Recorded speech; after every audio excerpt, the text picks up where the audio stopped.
Bonsoir à tous et bienvenue à cette édition du 20h sur Equinox Télévision. À la une de ce journal, 4 jours après le grave incendie qui a touché l'immeuble, qui a touché donc l'Assemblée nationale, la session parlementaire de novembre a repris ce lundi non loin de l'immeuble sinistré et en l'absence des députés du SDF qui ont, comme à l'ouverture de cette session, boycotté l'ouverture des travaux ce jour à l'hémicycle de Ngwaye-Kele.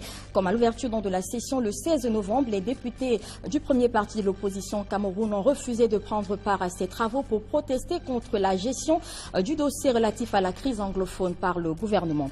Une vague d'indignation traverse l'Afrique et même le monde après la diffusion des images choquantes des migrants africains vendus en Libye, alors que des observateurs estiment que des organisations internationales tardent à prendre des mesures fortes face à cette situation.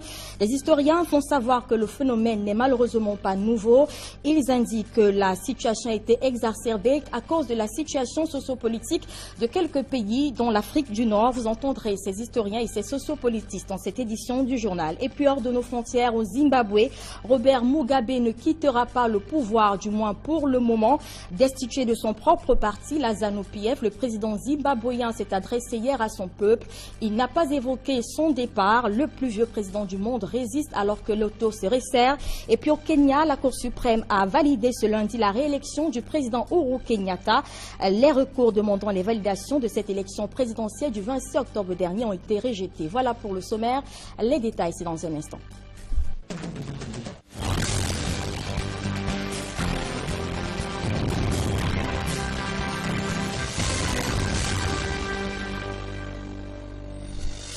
Mesdames, Messieurs, une fois encore, bonsoir et bienvenue à cette édition sur Equinox Télévision.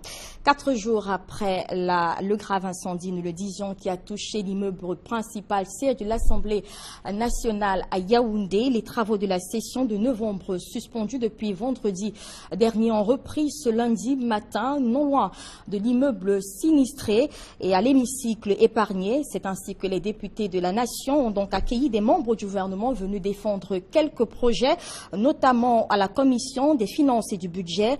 Pour l'heure, selon les responsables de l'Assemblée nationale à Yaoundé, on attend impatiemment que les résultats, les enquêtes ouvertes livrent donc les résultats pour connaître les causes de cet incendie. Des précisions avec Joël Essingé et Guizogo.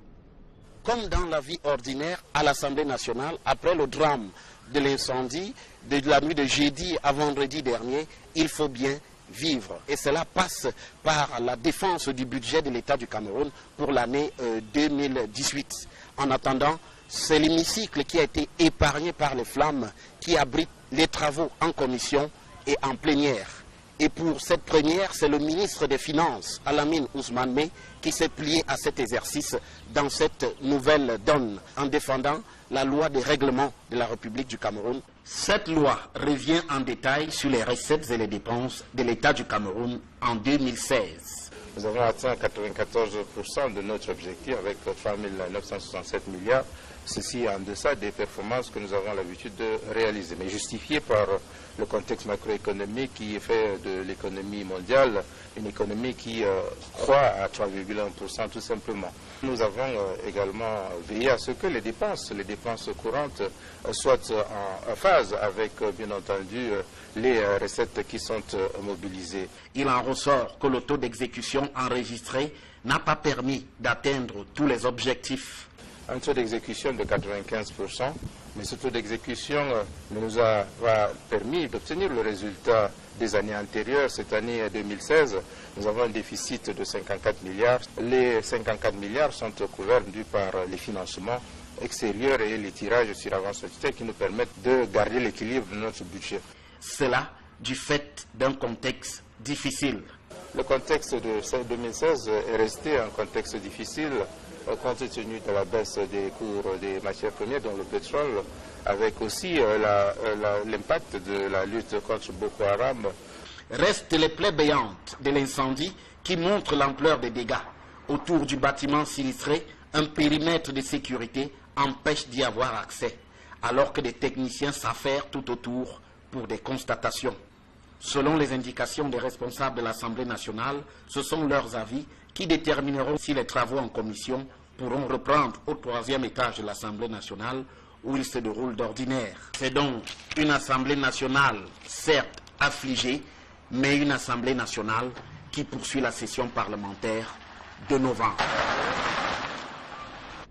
Et nous le disions, les députés SDF campent sur leur position. Ils poursuivent leur boycott de la session parlementaire de novembre, boycott entamé à l'ouverture de ces travaux le 14 novembre dernier. Et même le grave incendie qui a touché l'Assemblée nationale le 16 novembre dernier n'a pas refroidi les ardeurs de contestation de ces parlementaires du Social Democratic Front, alors que les travaux de cette session se poursuivaient ce lundi à l'Assemblée nationale.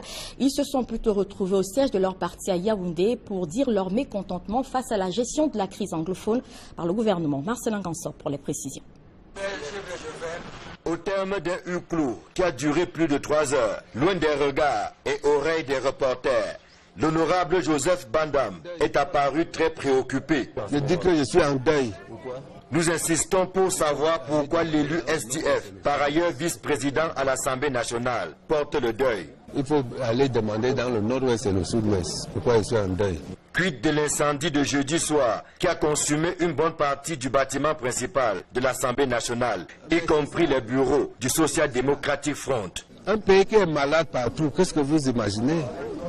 C'est le premier incendie que vous avez vu, c'est le premier incendie que vous avez vu. Le ministère de l'Éducation vient de se brûler. On est en train de brûler le nord-ouest et le sud-ouest. On n'en saura pas plus, malgré notre insistance. L'honorable Joseph Bandam nous lancera en guise de conclusion qu'il est à Yaoundé avant de prendre congé de nous. Je suis à Yaoundé. Comme mardi dernier, lors de l'ouverture de la session budgétaire, les sénateurs et députés SDF se sont retrouvés au siège de leur parti, au quartier Olezoa, à Yaoundé. À la différence que cette fois, c'était motus et bouche cousue. L'explication de ce silence inhabituel viendra de la cellule de communication. Pour le moment, les députés n'ont rien à dire parce qu'ils sont en train de mener une réflexion. Vous savez que l'atmosphère, la situation est très lourde, avec beaucoup de morts.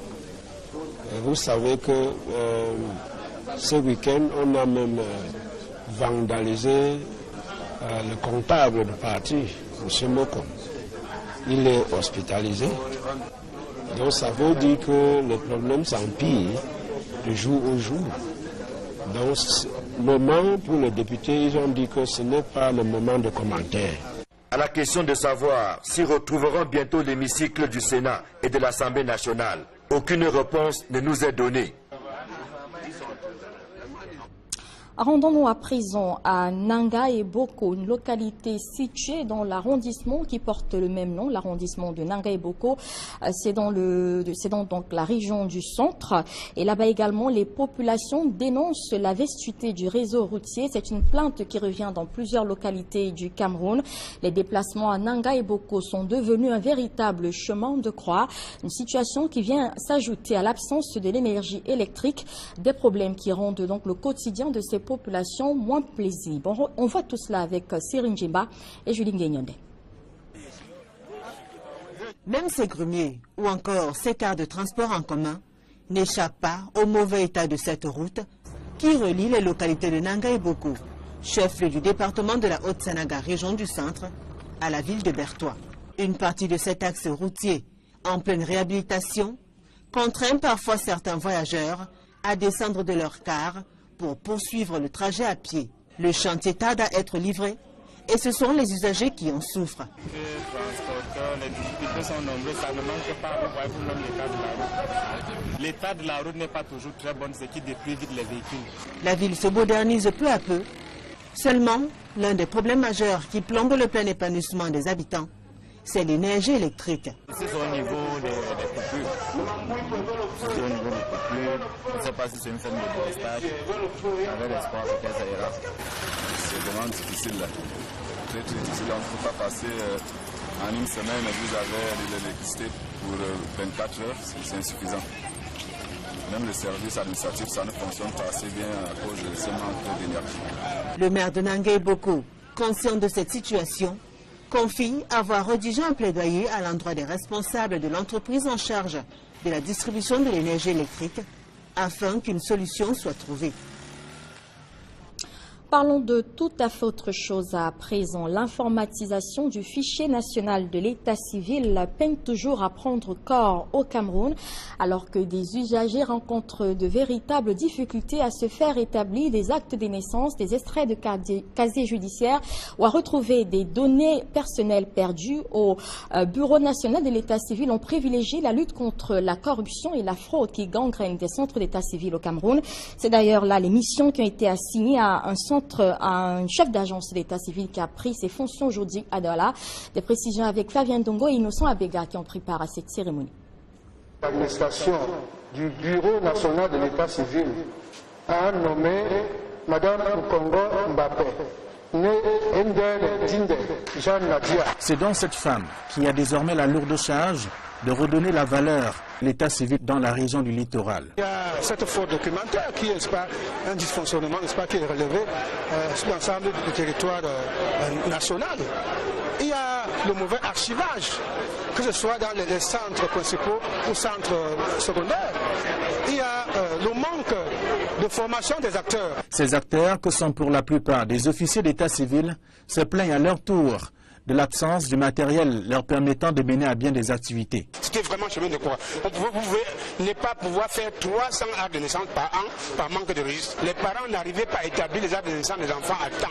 Et la conséquence, lorsque l'enfant est niveau d'aller à l'école, ils sont obligés d'aller au bord de la route, trouver des fausseurs pour prendre des faux documents ou aller inscrire l'enfant. La nouvelle responsable d'agence BUNEC pour le littoral, installée dans ses fonctions ce lundi à Douala, a déjà une idée de ce qui l'attend. Sensibiliser d'abord les populations sur la nécessité et l'importance de se faire établir les faits d'état civil, de relever la pente en incitant les populations d'aller faire déclarer les décès ou les naissances lorsqu'ils surviennent. Puis produit de l'ENAM, greffier et chef section droit local à la Cour d'appel du littoral, quitte ce poste pour rentrer de plein pied dans le processus de réforme de l'état civil au Cameroun. Cette réforme de l'état civil au Cameroun a commencé en 2002. Il s'en est poursuivi, n'est-ce pas, une étude de diagnostic. Il a donc été mis en place, n'est-ce pas, un programme de réforme qui a commencé en 2010. Et un plan stratégique, n'est-ce pas, de l'état civil du Cameroun qui vient d'être adopté, n'est-ce pas, en juin 2017 par le comité de pilotage. Pour y parvenir, il est question d'associer les différents acteurs de la chaîne pour l'effectivité de l'informatisation de l'état civil au Cameroun. À présent, je vous invite à écouter le directeur général du Bureau national de l'état civil, Alexandre Marie Yomo, revient sur les principales missions assignées à la chef d'agence de Douala. Il est au micro de Flavien Ndongo. Il faudrait que le nouveau chef d'agence, n'est-ce pas, puisse communiquer, puisse sensibiliser la population sur l'importance, par exemple, d'un acte de naissance, un acte de mariage, un acte de décès. C'est par l'acte de naissance, n'est-ce pas, que nous avons droit à notre nom. C'est par l'acte de naissance que nous connaissons le nom de nos parents. Et il est rattaché, n'est-ce pas, à l'acte de naissance des droits fondamentaux, comme le droit de s'inscrire à l'école, comme le droit à l'héritage, comme le droit au vote. C'est par l'acte de naissance qu'on vous établit, n'est-ce pas, la carte de vote. C'est par l'acte de naissance que vous verrez établir, n'est-ce pas, une carte nationale d'identité ou un passeport. Donc voilà, une mission première, n'est-ce pas, est assignée au chef d'agence. Et nous le disions en titre, alors que des images de migrants africains vendus en Libye et diffusées par des chaînes internationales continuent de susciter une vague d'indignation à travers le monde. Des sociopolitistes et historiens relient ce phénomène à la situation sociopolitique récente dans certains pays de l'Afrique du Nord. Ce phénomène de vente de noirs ne serait malheureusement pas nouveau. Ces sociopolitistes ont été rencontrés par nos reporters Donald Agnozoa et François Djikoumé. Voici leur reportage. Comprendre la situation actuelle en Libye revient à interroger l'histoire récente de ce pays marqué par la mort de Muammar Kadhafi. Le président Kadhafi avait bien dit ceci, attention, c'était comme une marmite qui bouillait. Moi j'ai fait ma révolution culturelle pour que cette partie de l'arabique, qui a mené même jusqu'en Syrie, qu'il y a deux approches. L'approche religion politique et puis l'approche religion fasciste qui donne un peu le mouvement aujourd'hui. Tandis que cette partie était un peu liée à une forme de socialisme, à une forme de communisme. C'est cette approche que le Kadhafi avait. Maintenant qu'il n'est plus là, c'est tout à fait normal que s'ouvre maintenant cette oligarchie qui est composée que de factions. Ce qui se passe en Libye est bien plus grave que l'esclavage.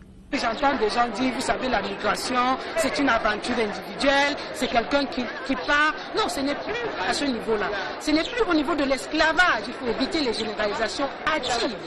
Nous sommes à quel niveau? Nous sommes au niveau de la traite des hommes. Et quels hommes d'une race particulière, la race noire? Après tous les combats qui ont été menés par les Noirs et même par les Blancs, pour montrer que ce commerce est odieux et qu'il est déshumanisant, on revient aujourd'hui, en 2017, en plein 21e siècle, à voir un homme noir qu'on présente et qu'on taxe en disant 200 €, 400 €. C'est là que ça devient beaucoup plus grave. Il faut dès lors interroger les responsabilités à la fois politiques et sociétales. La première responsabilité, elle est politique. C'est celle d'offrir aux jeunes de nos pays des conditions idoines pour qu'ils ne soient plus en train de rêver à l'ailleurs en masse et pour qu'ils ne soient plus en train de se mettre dans des conditions dramatiques dans le but de sortir, qu'ils puissent sortir de manière noble, avec un passeport digne, une responsabilité sociétale. Et c'est là où l'anthropologie intervient. Que sont devenus nos imaginaires? Pourquoi pensons-nous toujours que, malgré les conditions difficiles qui sont ici, le bonheur n'est qu'à l'extérieur? Il faut interroger cela. Comment des familles entières peuvent-elles en arriver à se ruiner, réunir 500 000 francs, remettre à votre enfant pour qu'il puisse aller dans un endroit que vous ne maîtrisez pas? La diplomatie, en guise de solution, a sa partition à jouer. Il faut trouver une diplomatie forte, une très grande distrabution, avec vraiment des sanctions pour que ça s'arrête ce qui se passe aujourd'hui en Libye. La politique et l'éducation de masse ne sont pas à exclure du champ des solutions. La solution, elle est politique, elle est pédagogique. Comment est-ce qu'on parle de la traite négrière dans nos programmes scolaires? Comment en parle-t-on? Pour qu'aujourd'hui, et c'est là la spécificité du cas libyen, nous allons nous-mêmes nous donner en esclavage. Et c'est là où c'est dramatique. Et pendant que la vague d'indignation née de la découverte des sites de vente de migrants africains en Libye continue son déploiement à travers le monde, les langues se délient de plus en plus. Plusieurs survivants de l'aventure libyenne ont aujourd'hui décidé de raconter leur histoire à visage découvert, des histoires émouvantes captées par les caméras du monde et racontées ce soir par Kedjara et Séverin Tchouban. Ils ont gardé des millions et des millions. Nous, on est là dans les prisons, on est au moins 600. On mange qu'une demi-pain par jour, avec eau salée. Lorsqu'on m'a arrêté, ils ont mis une arme comme ça. Ils ont dit, avant que tu vas mourir, tu vas payer 1 million francs CFA. On m'a fouillé, on m'a frappé, ils ont tout fait. Vraiment, les femmes enceintes, les petits-enfants, ils les tirent sur les champs. Il ne prend pas du temps avec les petits-enfants. Voici le témoignage d'un migrant clandestin qui a été pendant de nombreux mois détenu en Libye, en même temps que de nombreux autres Noirs. On m'a gardé 15 jours dans les prisons. Après, on m'a transféré, on m'a vendu dans une ville qui s'appelle Benouelit. On m'a gardé là-bas 7 mois. J'ai trouvé un Camerounais. Il a payé l'argent 1 million francs CFA. Encore, ils ont transféré dans une autre prison. S'ils payent d'ici, encore, ils vont transférer dans une autre prison. Et après, ils vont les éliminer. Selon lui, en Libye, le principe est simple. Lorsque vous vous faites arrêter, vous devez payer pour rester en vie. Ceux qui n'ont pas d'argent sur eux sont forcés à appeler la famille restée sur place afin d'acheter leur liberté. Les plus malchanceux sont battus, puis tués. Il y a beaucoup de gens, ils mettent des barouds dans les oreilles et ils allument, ils brûlent. Ils mettent des essences dans les sexes des hommes et ils brûlent. Au sein des femmes, ils mettent des essences et ils brûlent. Tandis que les personnes plus fortes et résistantes sont vendues telles du bétail, comme des esclaves. Plusieurs années déjà que la Libye est accusée par de nombreuses organisations de défense des droits de l'homme d'encourager le commerce des esclaves sur son territoire. Dans une vidéo diffusée sur CNN, le monde entier a pu voir Un extrait de cet esclavagisme de type moderne qui s'opère sur des migrants clandestins dans ce pays du Maghreb.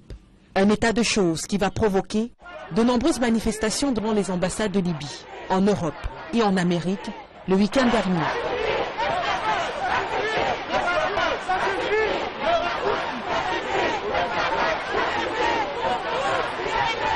Occasion pour les personnes réunies de dénoncer l'infamie libyenne, mais surtout d'interpeller la communauté internationale. Pays qui est membre de l'Union africaine.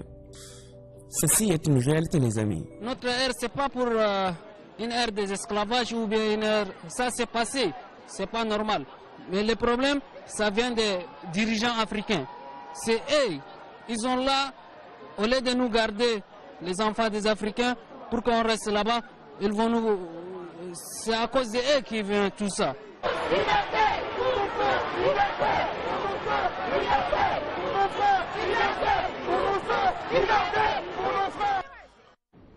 Et nous continuerons la réflexion sur ce phénomène de vente des migrants africains en Libye dans la deuxième partie de ce journal avec notre invité de ce soir, le professeur Doukaya, universitaire chercheur qui a fait des travaux sur la question. Il est également égyptologue. C'est à suivre dans la deuxième partie de ce journal. Mais en attendant, nous le disions tout à l'heure, aucune intention de quitter le pouvoir de la part de Robert Mugabe. Le président zimbabwéen s'est adressé hier à son peuple à travers la télévision nationale. Il a affiché son autorité et démontré qu'il continuait de tenir les rênes du pays alors qu'il a été déchu de son poste de président de la ZANU-PF, son propre parti. Il annonce le congrès de celui-ci. Des précisions avec Éric Marcian-Diombo. Des cadres du commandement militaire et de quelques proches collaborateurs qui s'est exprimé à la télévision nationale zimbabwéenne. D'entrée de jeu, il a fait une lecture de l'intervention militaire. Fellow Zimbabweans, I address you tonight on the back of a meeting. Chers Zimbabwéens, je m'exprime devant vous après une réunion tenue avec les forces de sécurité du pays. Cette réunion, facilitée par un groupe de médiateurs, amené par le père Fidelis Konori SD de l'Église catholique du Zimbabwe, est la conséquence de l'opération menée par les forces de défense la semaine dernière. Une opération motivée par la situation que traverse le pays et aussi le parti au pouvoir, le ZANU-PF. Whatever the pros and cons of the way they went about, quel que soit le bout par lequel ils ont évalué ou apprécié la situation, moi, en tant que président du Zimbabwe et chef des armées, je prends en compte les problèmes pour lesquels ils ont attiré mon attention et pense qu'ils l'ont fait dans un esprit d'honnêteté et de profonde volonté patriotique pour la stabilité de la nation et pour le bien-être de notre peuple. As I address you, I'm also aware of a whole range of... Au moment où je vous parle, je suis conscient de nombreuses préoccupations exprimées par vous, dignes citoyens de notre grand pays, et qui méritent notre attention. Our untrammeled attention. Le président zimbabwéen s'est longuement exprimé sur cette action de l'armée avec en toile de fond la volonté manifeste de présenter l'armée sous ses meilleurs contours. The operation I have alluded to did not amount to a threat. L'opération menée par l'armée n'avait aucunement pour but de violer notre cher ordre constitutionnel, encore moins de challenger mon autorité en tant que chef de l'État et du gouvernement du Zimbabwe et aussi comme chef des armées. Les forces de défense sont restées respectueuses des institutions et des dispositions constitutionnelles. C'est vrai que quelques incidents ont été signalés ça et là, mais vite maîtrisés. Je suis heureux que les piliers de l'État soient restés fonctionnels. That throughout the short period, the pillars of state remained functional. Autre sujet abordé, l'économie qui traverse une zone de turbulence au Zimbabwe. Le chef de l'État, âgé de 93 ans, promet d'y remédier. Aucune intention donc de démissionner comme annoncé par certains et réclamé par la population descendue dans les rues samedi dernier. Robert Mugabe a d'ailleurs rendu public la tenue du congrès de son parti pour aplanir les divergences. The Congress is due in a few weeks. From now, I will preside over. Le congrès qui se tiendra dans quelques semaines sera présidé par moi-même, afin qu'aucun groupe ne le prenne en otage pour compromettre ses résolutions. As I conclude this address, on aura noté tout au long de ce discours quelques hésitations de la part du président, tout comme des confusions dans la gestion des feuilles contenant son discours. It's a long speech. Toujours à l'étranger, la Cour suprême a rejeté ce lundi les 2 recours de l'élection présidentielle du 26 octobre dernier. Au Kenya, cette élection avait été organisée après l'annulation du scrutin du mois d'août. Ainsi, la victoire du président Uhuru Kenyatta, avec plus de 98% des voix, est validée. Nous y reviendrons dans nos prochaines éditions d'information. Du sport à présent, avant la seconde partie de ce journal, le Cameroun en chute libre au dernier classement des Africains, de classement donc africain des clubs.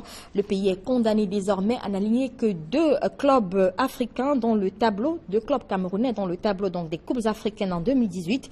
C'est la conséquence des contre-performances des clubs camerounais enregistrés depuis quelques mois sur l'échiquier du football mondial. Des précisions avec Emos Songo et Hervé Kémier. Le dernier classement africain des clubs fait la part belle aux clubs qui ont réuni les meilleures performances en compétition continentale sur les 5 dernières saisons. Le Cameroun qui affiche un bilan médiocre de ses clubs paye le prix fort. Le pays champion d'Afrique en titre, qui a enregistré 12 maigres points, quitte le cercle des pays qui auront le privilège en 2018 d'aligner 4 clubs sur les 2 tableaux des compétitions interclubs de la CAF, la Ligue des champions et la Coupe de la Confédération. Classé 13e, le Cameroun va affilier seulement son champion, Edinsport Laleke et le futur vainqueur de la Coupe du Cameroun, à la grande déception des dirigeants du club. Mais moi, si je vais vous répondre, si vous répondez objectivement, sans faire dans la flagornerie, je vais vous dire qu'on a donné les signaux d'alarme depuis des années. Depuis 2008, depuis 2011, on disait que nous devons faire attention. Bon, ça n'a pas suivi peut-être, on sera obligé de passer dans des vraies réformes. Laisser les débats de personnes travailler pour la fondation de notre football. Pour qu'effectivement que le Cameroun redevienne cette nation de football qu'il a été. Face à cette chute, au ranking des clubs africains qui renvoie les clubs camerounais dans le box des clubs anonymes, la réforme des clubs est inéluctable. Maintenant c'est un signal fort qui est matérialisé, peut-être ça va réveiller les esprits. Nous passons beaucoup de temps à faire des chicanes, à faire des chicanes d'idéologie sans parler véritablement football, sans parler jeu. Et là je pense que quand on a dit qu'on a ce regret, nous devons donc nous asseoir, les acteurs, les vrais acteurs. Football professionnel, nous n'avons pas besoin de 20 clubs. On n'a pas besoin de 20 clubs. Nous devons mutualiser nos énergies. Si vous voulez, je prends l'exemple sur moi, c'est-à-dire flanc rapide, Domke Faustin, pour s'asseoir, bâtir un projet autour d'une équipe. Ça, ce sont les réalités. On a besoin de se disperser les énergies. Mais seulement les idéologues doivent laisser Domke, flanc rapide, travailler. L'ascension est lourde. Coton Sport des Garois et APGS de Fou, qui caressaient le rêve de disputer les Coupes africaines interclubs de la CAF, ne sont plus éligibles. Il pourrait donc poursuivre tout à l'heure la réflexion sur ce sujet de football dans le cadre de 100% foot avec Étienne Pascal Azégué et ses invités. À suivre le Cameroun donc qui perd sa place sur l'échiquier du football africain, mais également le retour des élus de 2009 dans les ligues départementales et régionales qui fait des vagues. 20h45, 100% foot donc à suivre sur Equinox Télévision. Mais avant, voici la seconde partie de ce journal.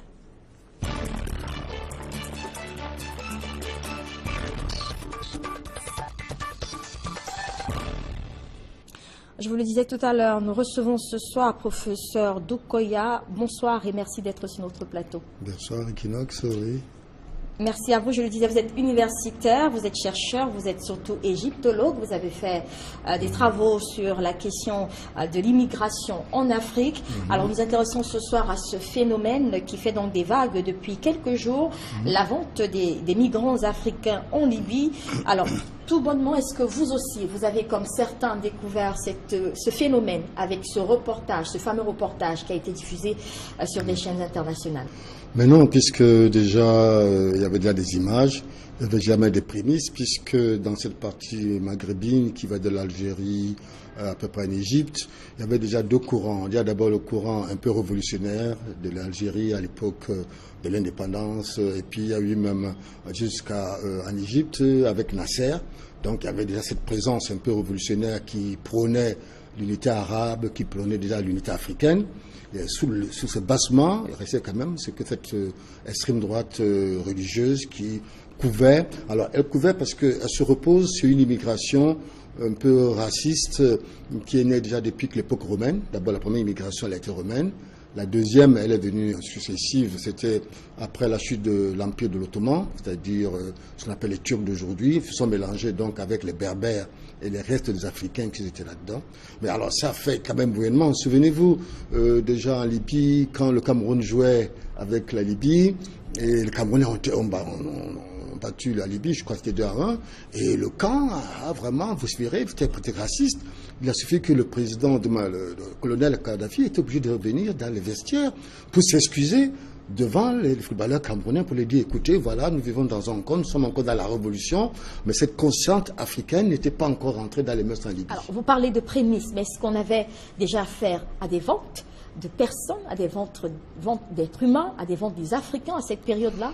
Moi, je pense que quand on connaît un peu la Mauritanie, il y a une certaine revanche de l'homme noir un peu dans cette matière, parce que souvenez-vous que l'homme noir a quand même dominé toute cette partie du monde, à partir de l'Égypte et tout, et son écroulement, quand on voyait un peu en Mauritanie, où la place du noir n'est pas très très brillante, il y avait déjà des prémices. C'est-à-dire que s'il n'y avait pas cette façon de voir, cette révolution, pensée révolutionnaire, comme je disais tout à l'heure, qui est née de l'Algérie, ben, on aurait pu arriver à l'extrême droite religieuse. Et ce n'est pas la première fois. Moi, je suis surpris que ces images, bien avant, il y avait déjà des soupçons où on voyait déjà.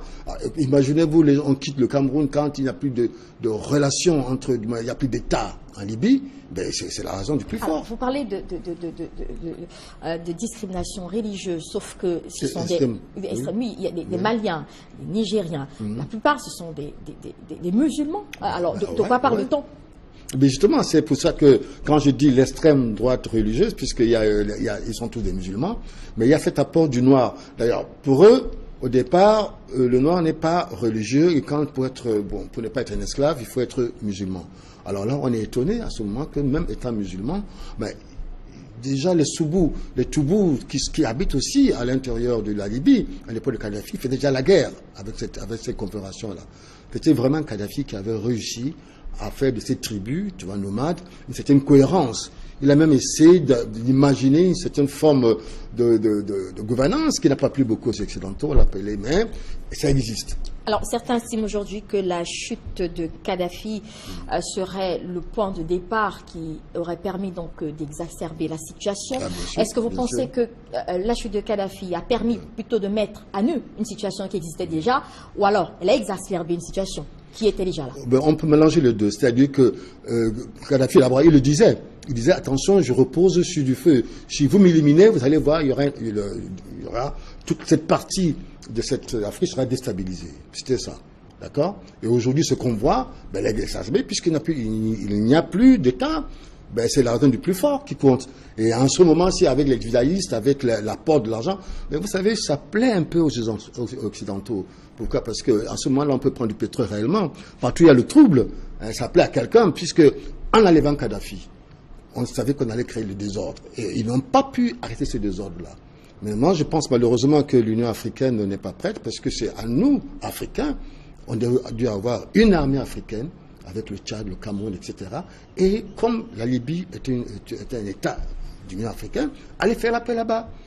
Parce que sinon, moi je pense que ça va durer longtemps, oui, s'il vous plaît. Oui, justement, je suis sur la suite de vos propos. Oui. C'est quoi les pistes de solution aujourd'hui? Vous estimez que la chute de Kadhafi a permis à cette situation de perdurer et peut-être de se gangréner aujourd'hui. Oui. Alors, s'il serait quoi la solution, les pistes de solution? C'est une solution militaire.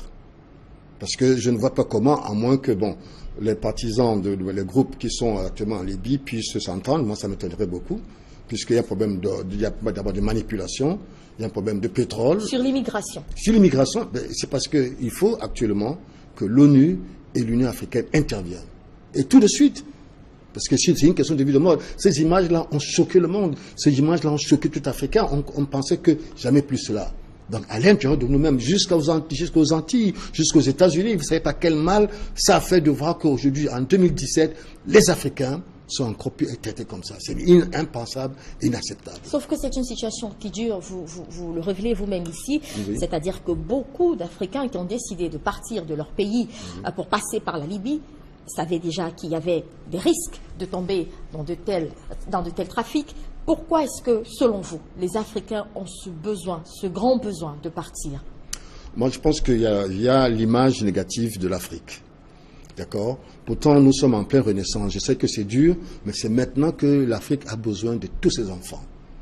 Mais l'image négative, et puis on nous fait voir l'Europe à travers la télévision, on nous fait croire que tous les gens qui viennent d'Europe, qui pensent que quand on est en Europe, c'est fini. Tandis qu'à ce moment-ci, l'Europe est en décadence.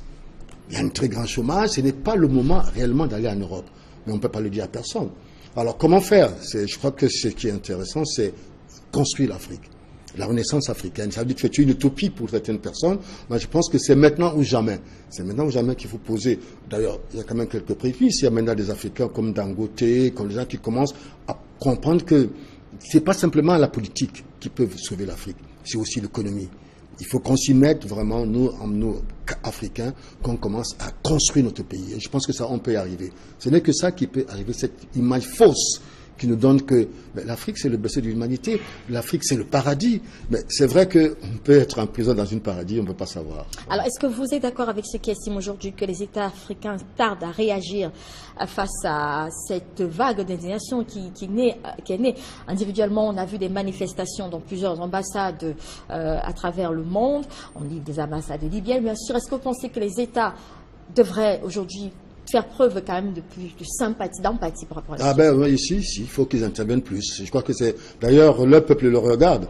Bon, je sais qu'ils n'ont pas beaucoup d'enjeux, puisque c'est une question de rapport de force. Hein? Si, par exemple, avec Boko Haram, le Cameroun, le Tchad, le Nigeria et le Niger s'étaient réunis pour former une armée, mais ce n'est que ça. Hein? Ça veut dire que dans ce monde, soit on est petit et on bouffe, soit vous résistez. Et il faut donc résister vraiment avec une certaine forme d'unité africaine. Vous ne cessez de lier ce soir la situation chaotique presque en Libye avec cette vente, cette traite qui est finalement née dans ce pays. Alors selon vous, la stabilité de la Libye, en fait, je veux dire, la fin de cette traite dépend de la stabilité de ce pays finalement? Oui, bien sûr. Bon, d'abord, est-ce que, moi je crois que les Libyens, là, ils s'en veulent, parce que est-ce qu'ils vont retrouver la prospérité qu'il y avait à l'époque de Kadhafi? Pour eux, Kadhafi va devenir une illusion, quelque chose de très beau passé. Qu'est-ce qu'ils vont faire? Moi je pense que, encore une fois, je crois que l'Union africaine a quelquefois à jouer là-dessus. Il ne faut pas laisser simplement aux Occidentaux, ou bien à l'OUA, de prendre à l'ONU, de prendre part à cette façon, parce que c'est notre État. Et s'il n'y a pas de paix en Libye, le Niger, le Sénégal, jusqu'au Tchad, va toujours être déstabilisé. Alors, on va sortir par là. Le gouvernement libyen a annoncé aujourd'hui ouvrir une enquête sur ce qui a été révélé par les médias. Est-ce que vous pensez vraiment que ce gouvernement pouvait ne pas être au courant? Ils sont au courant. C'est parce que les images sont venues un peu tardivement. D'abord, il y a eu beaucoup d'images qui étaient dessus et c'était difficile aux journalistes qui allaient là-bas soit ils voulaient le cacher, soit il était fouillé pour sortir ces images-là. Bon, CNN, qui est une image américaine, parce qu'ils se vengent un peu, parce qu'on a tué aussi un diplomate américain, donc ils ressortent un peu ça, mais tout le monde était au courant. Merci à vous d'être venu ce soir, professeur Doukaya. Je rappelle que vous êtes chercheur universitaire, vous êtes également égyptologue. C'est la fin de cette édition du journal. Merci de nous avoir suivis. Ne pas rater donc le rendez-vous de ce soir, 100% foot avec Étienne Pascal Azégué. Bonne fin de soirée sur Equinox Télévision.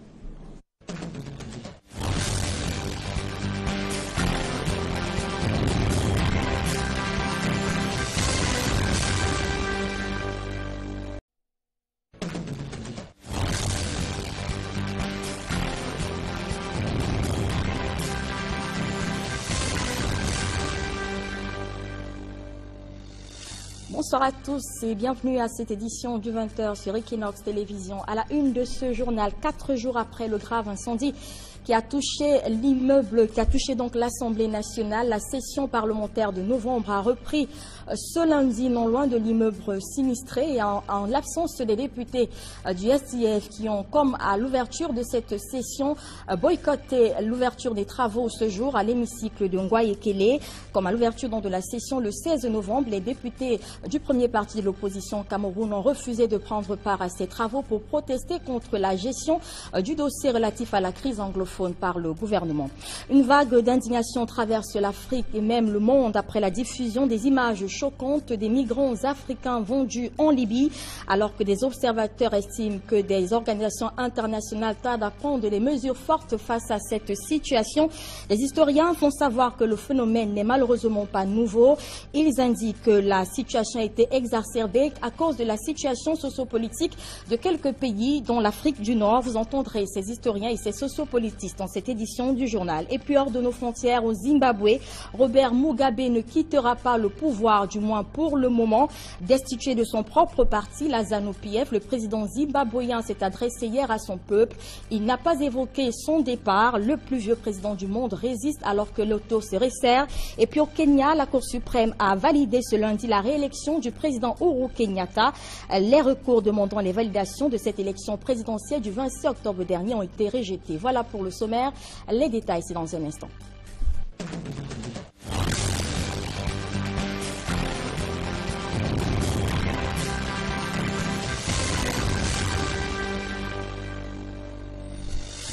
Mesdames, Messieurs, une fois encore, bonsoir et bienvenue à cette édition sur Equinox Télévision.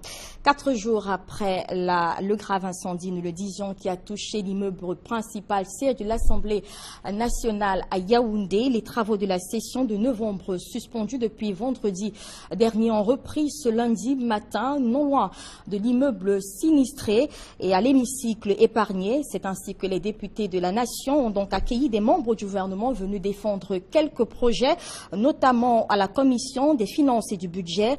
Pour l'heure, selon les responsables de l'Assemblée nationale à Yaoundé, on attend impatiemment que les résultats, les enquêtes ouvertes livrent donc les résultats pour connaître les causes de cet incendie. Des précisions avec Joël Issingue et Gizogo. Comme dans la vie ordinaire à l'Assemblée nationale, après le drame de l'incendie de la nuit de jeudi à vendredi dernier, il faut bien vivre. Et cela passe par la défense du budget de l'État du Cameroun pour l'année 2018. En attendant, c'est l'hémicycle qui a été épargné par les flammes qui abrite les travaux en commission et en plénière. Et pour cette première, c'est le ministre des Finances, Alamine Ousmane Meh, qui s'est plié à cet exercice dans cette nouvelle donne, en défendant la loi des règlements de la République du Cameroun. Cette loi revient en détail sur les recettes et les dépenses de l'État du Cameroun en 2016. Nous avons atteint 94% de notre objectif avec 3 967 milliards. Ceci en deçà des performances que nous avons l'habitude de réaliser, mais justifié par le contexte macroéconomique qui fait de l'économie mondiale une économie qui croît à 3,1% tout simplement. Nous avons également veillé à ce que les dépenses courantes soient en phase avec, bien entendu, les recettes qui sont mobilisées. Il en ressort que le taux d'exécution enregistré n'a pas permis d'atteindre tous les objectifs. Un taux d'exécution de 95%, Mais ce taux d'exécution nous a permis d'obtenir le résultat des années antérieures. Cette année 2016, nous avons un déficit de 54 milliards. Les 54 milliards sont couverts par les financements extérieurs et les tirages sur avance statutaire qui nous permettent de garder l'équilibre de notre budget. Cela du fait d'un contexte difficile. Le contexte de 2016 est resté un contexte difficile compte tenu de la baisse des cours des matières premières, dont le pétrole, avec aussi l'impact de la lutte contre Boko Haram. Restent les plaies béantes de l'incendie qui montrent l'ampleur des dégâts. Autour du bâtiment sinistré, un périmètre de sécurité empêche d'y avoir accès, alors que des techniciens s'affairent tout autour pour des constatations. Selon les indications des responsables de l'Assemblée nationale, ce sont leurs avis qui détermineront si les travaux en commission. Europe et en Amérique, le week-end dernier.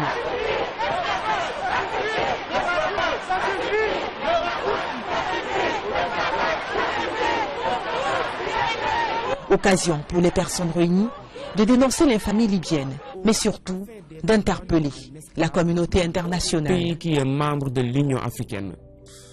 Ceci est une réalité, les amis. Notre ère, ce n'est pas pour une ère des esclavages ou bien une ère... Ça, c'est passé. Ce n'est pas normal.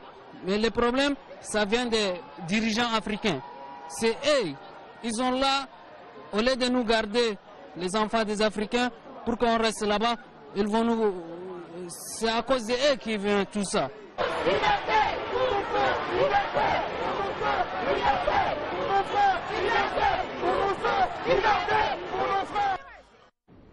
Et nous continuerons la réflexion sur ce phénomène de vente des migrants africains en Libye dans la deuxième partie de ce journal avec notre invité de ce soir, le professeur Doukaya, universitaire chercheur qui a fait des travaux sur la question. Il est également égyptologue. C'est à suivre dans la deuxième partie de ce journal. Mais en attendant, nous le disions tout à l'heure, aucune intention de quitter le pouvoir de la part de Robert Mugabe. Le président zimbabwéen s'est adressé hier à son peuple à travers la télévision nationale. Il a affiché son autorité et démontré qu'il continuait de tenir les rênes du pays alors qu'il a été déchu de son poste de président de la ZANU-PF, son propre parti. Il annonce le congrès de celui-ci. Des précisions avec Éric Martian Diombo. Des cadres du commandement militaire et de quelques proches collaborateurs qui s'est exprimé à la télévision nationale zimbabwéenne. D'entrée de jeu, il a fait une lecture de l'intervention militaire. Fellow Zimbabweans, I address you tonight on the back of a meeting. Chers Zimbabwéens, je m'exprime devant vous après une réunion tenue avec les forces de sécurité du pays. Cette réunion, facilitée par un groupe de médiateurs, amené par le père Fidelis Konori SD de l'église catholique du Zimbabwe, est la conséquence de l'opération menée par les forces de défense la semaine dernière. Une opération motivée par la situation que traverse le pays et aussi le parti au pouvoir, le ZANU-PF. Whatever the pros and cons of the way they went about, quel que soit le bout par lequel ils ont évalué ou apprécié la situation, moi, en tant que président du Zimbabwe et chef des armées, je prends en compte les problèmes pour lesquels ils ont attiré mon attention et pense qu'ils l'ont fait dans un esprit d'honnêteté et de profonde volonté patriotique pour la stabilité de la nation et pour le bien-être de notre peuple.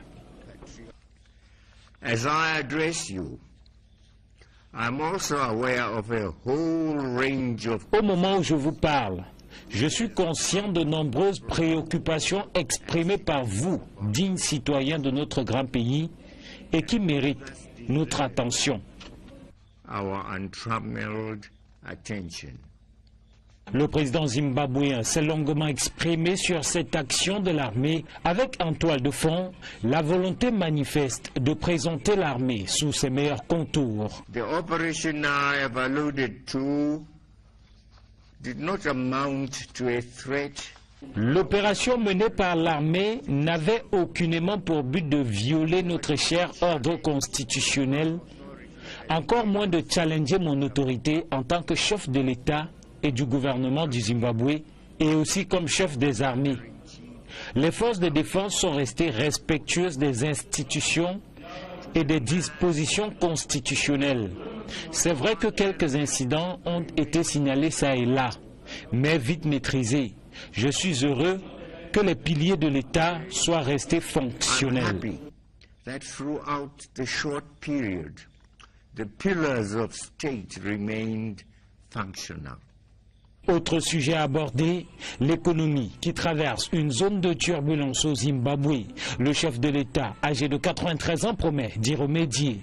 Aucune intention donc de démissionner comme annoncé par certains et réclamé par la population descendue dans les rues samedi dernier. Robert Mugabe a d'ailleurs rendu public la tenue du congrès de son parti pour aplanir les divergences. The Congress is due in a few weeks from now. Pourront reprendre au troisième étage de l'Assemblée nationale où il se déroule d'ordinaire. C'est donc une Assemblée nationale, certes affligée, mais une Assemblée nationale qui poursuit la session parlementaire de novembre. Et nous le disions, les députés SDF campent sur leur position. Ils poursuivent leur boycott de la session parlementaire de novembre, boycott entamé à l'ouverture de ces travaux le 14 novembre dernier. Et même le grave incendie qui a touché l'Assemblée nationale le 16 novembre dernier n'a pas refroidi les ardeurs de contestation de ces parlementaires du Social Democratic Front, alors que les travaux de cette session se poursuivaient ce lundi à l'Assemblée nationale. Ils se sont plutôt retrouvés au siège de leur parti à Yaoundé pour dire leur mécontentement face à la gestion de la crise anglophone par le gouvernement. Marcelin Gansor pour les précisions. Au terme d'un huis clos qui a duré plus de 3 heures, loin des regards et oreilles des reporters, l'honorable Joseph Bandam est apparu très préoccupé. Je dis que je suis en deuil.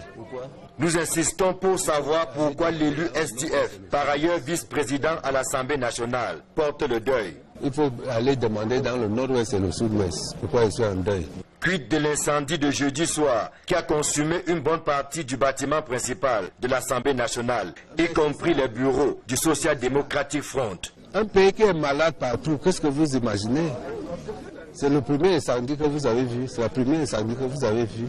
Le ministère de l'Éducation vient de se brûler. On est en train de brûler le nord-ouest et le sud-ouest. On n'en saura pas plus, malgré notre insistance. L'honorable Joseph Bandam nous lancera en guise de conclusion qu'il est à Yaoundé avant de prendre congé de nous. Je suis à Yaoundé. Comme mardi dernier, lors de l'ouverture de la session budgétaire, les sénateurs et députés SDF se sont retrouvés au siège de leur parti, au quartier Olezoa, à Yaoundé. À la différence que cette fois, c'était motus et bouche cousue. L'explication de ce silence inhabituel viendra de la cellule de communication. Pour le moment, les députés n'ont rien à dire parce qu'ils sont en train de mener une réflexion. Vous savez que l'atmosphère, la situation est très lourde, avec beaucoup de morts. Vous savez que ce week-end, on a même vandalisé le comptable du parti, M. Moko. Il est hospitalisé. Donc ça veut dire que le problème s'empire de jour au jour. Donc, moment pour les députés, ils ont dit que ce n'est pas le moment de commentaire.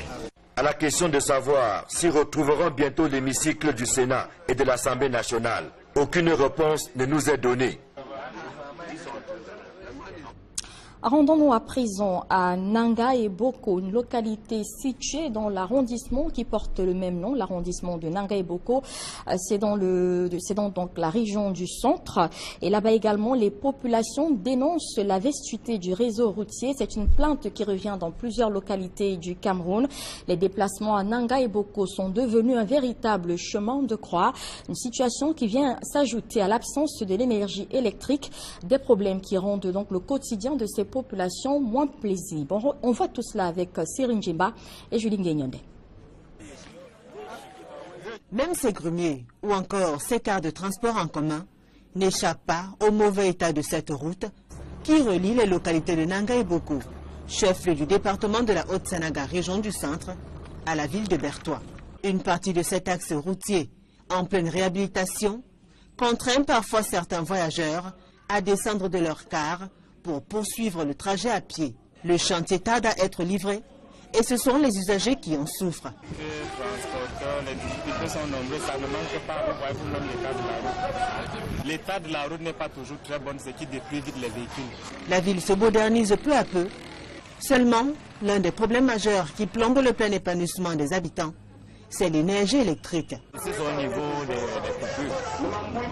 C'est au niveau des coupures. Je ne sais pas si c'est une forme de délestage. Avec l'espoir que ça ira. C'est vraiment difficile là. Très difficile. On ne peut pas passer en une semaine, vous avez l'électricité pour 24 heures, c'est insuffisant. Même le service administratif, ça ne fonctionne pas assez bien à cause de ce manque d'énergie.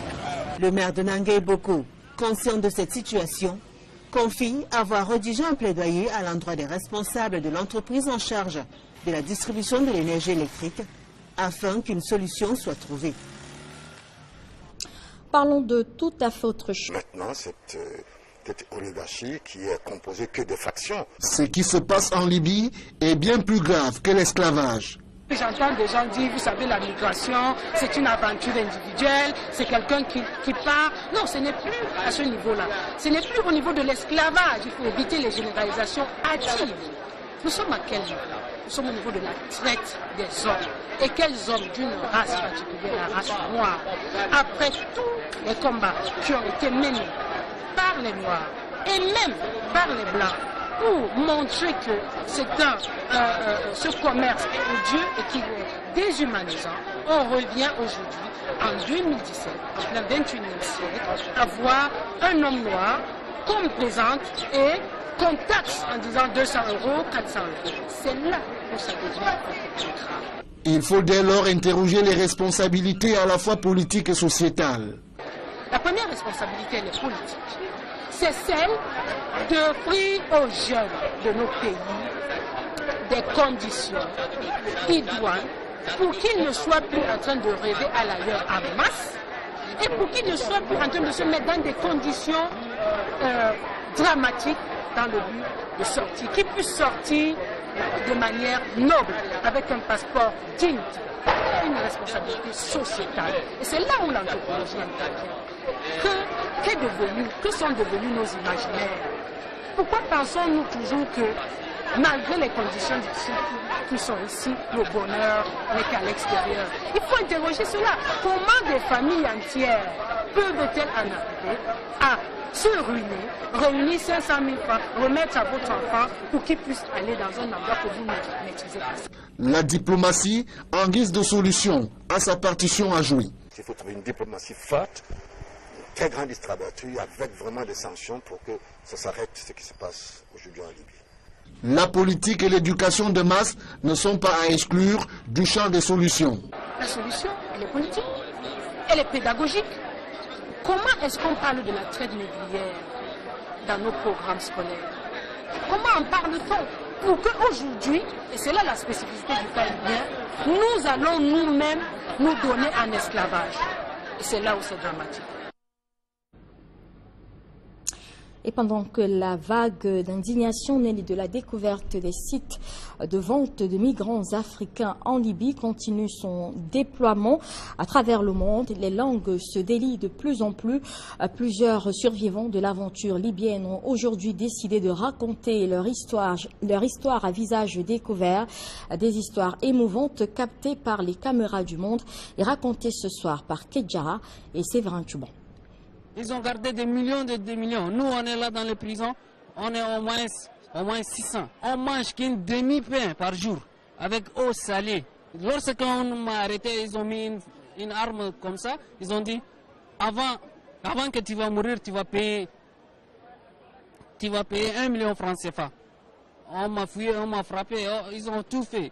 Vraiment, les femmes enceintes, les petits-enfants, ils les tirent sur les champs. Il ne prend pas du temps avec les petits-enfants. Voici le témoignage d'un migrant clandestin qui a été pendant de nombreux mois détenu en Libye, en même temps que de nombreux autres Noirs. On m'a gardé 15 jours dans les prisons. Après, on m'a transféré, on m'a vendu dans une ville qui s'appelle Benouelit. On m'a gardé là-bas 7 mois. J'ai trouvé un Camerounais. Il a payé l'argent, 1 million de francs CFA. Encore, ils ont transféré dans une autre prison. S'ils payent d'ici, encore, ils vont transférer dans une autre prison. et après ils vont les éliminer. Selon lui, en Libye, le principe est simple. Lorsque vous vous faites arrêter, vous devez payer pour rester en vie.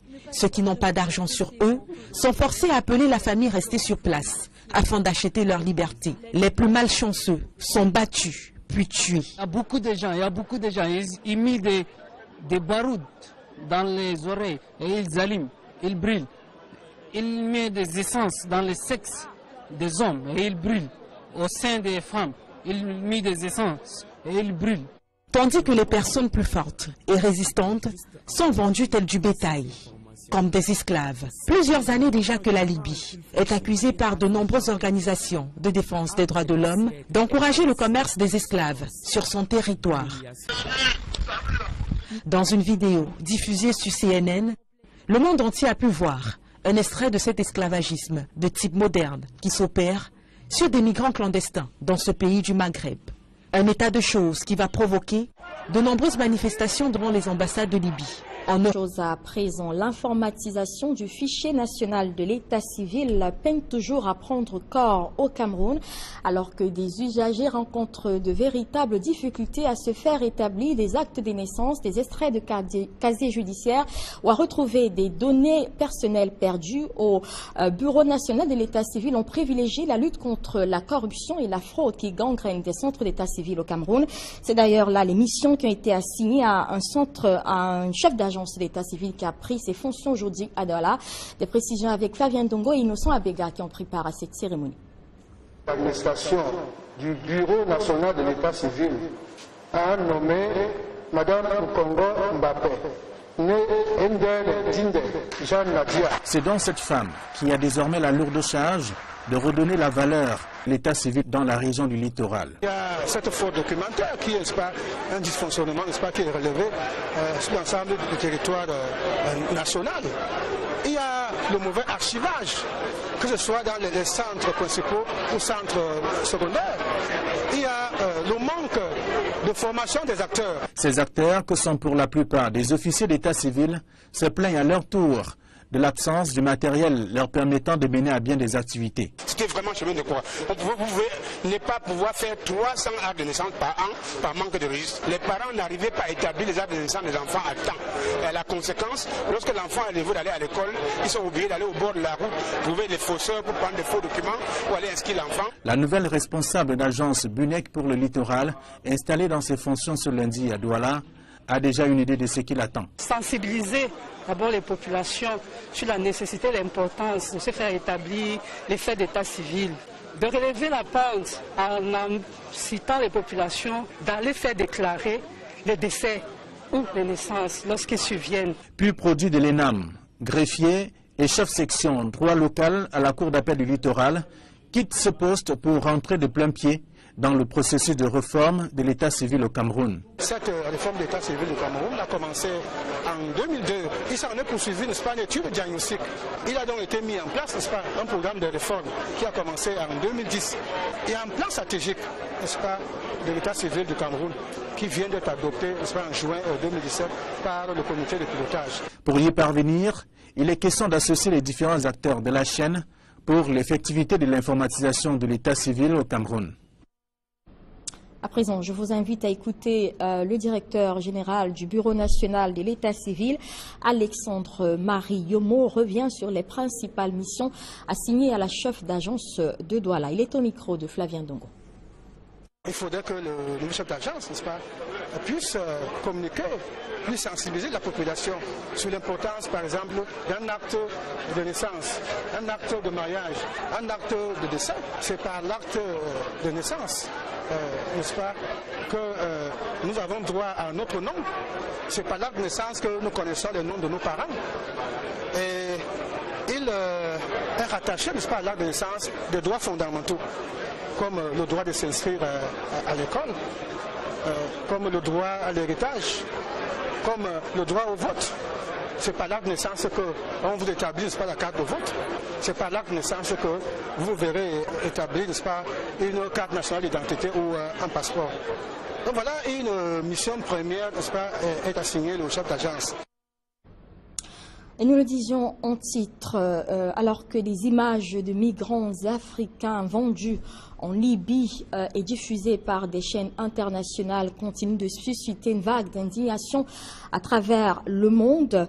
Des sociopolitistes et historiens relient ce phénomène à la situation sociopolitique récente dans certains pays de l'Afrique du Nord. Ce phénomène de vente de noirs ne serait malheureusement pas nouveau. Ces sociopolitistes ont été rencontrés par nos reporters Donald Agnozoa et François Djikoumé. Voici leur reportage. Comprendre la situation actuelle en Libye revient à interroger l'histoire récente de ce pays marqué par la mort de Muammar Kadhafi. Le président Kadhafi avait bien dit ceci, attention, c'était comme une marmite qui bouillait. Moi j'ai fait ma révolution culturelle pour que cette partie de l'arabique, qui a mené même jusqu'en Syrie, qu'il y a deux approches.